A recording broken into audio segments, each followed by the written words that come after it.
Artıq 28 ildə beləcə gəlib keçdi Xocalı.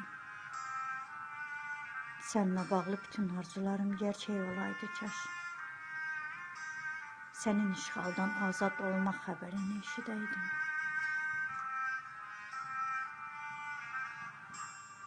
Bəlkə o qədər sevinərdim ki,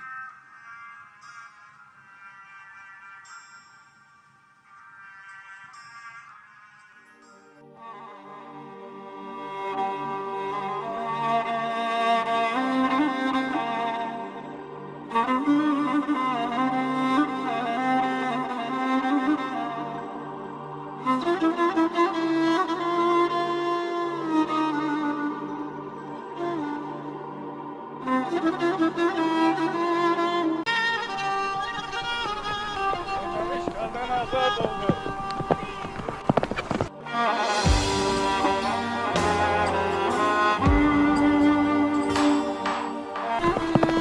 İllərlə gözlədiyimiz o an gəlib çatdı.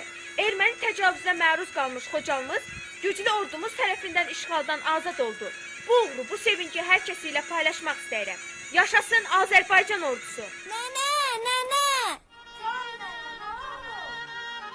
Görəsən bu uşağa nə olur? Niyə qışqırırsan ay bala? Eşidirsən xəbərlərdə nə? Xəbər ay bala? Xocalı azad olur. Vay sənə qurban olum, nə yaxşı ay bala. Şəhidlərimizin ruhu dincəlib ay bala, ay bala. Xocalı faciəsinə 28 il ötür. Hələ də yurdumuza qayıda bilməmişik. Allahım, o ağrılı acılı günləri xalqımızı bir də yaşatma. Çox vəhşətli günlər idi. Mənim oğlum Xocalıda şəhid olub. O Xocalı faciəsinə insanların başına gələnlərin şahidi olub. Mənim igid oğlum, mənim qoçaq oğlum. Mənə verdiyim bu gülü hələ də saxlayıram. İnşallah bu gülü Xocalıda bastıracağam. Allah Xocalılara rəhmət eləsin. Ana, ayama. Ağlama artık, sil o gözyaşlarını. Xocalı işin altından azad olunub. Nə deyirsən mənim əziz balam? Sən bu xəbəri hardan eşitdin? Xəbərlərdə anacan. İlahi, çox şükür, dualarımızı qəbul elədin. Xocalı işğaldan azad olunub. Eşitdinmi mənim igid oğlum? Bu uşaqlarla bugün sənə müjdəli xəbər gətirmişik. Xocalımız işğaldan azad olundu. Qanım yerdə qalmadı, ruhum şad olsun.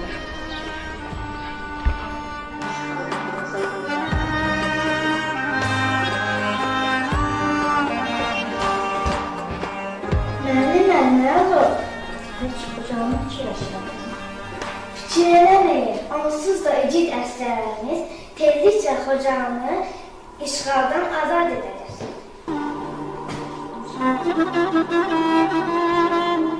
Bir gün xəyallarımızı yaşayacağımız o gün gələcək.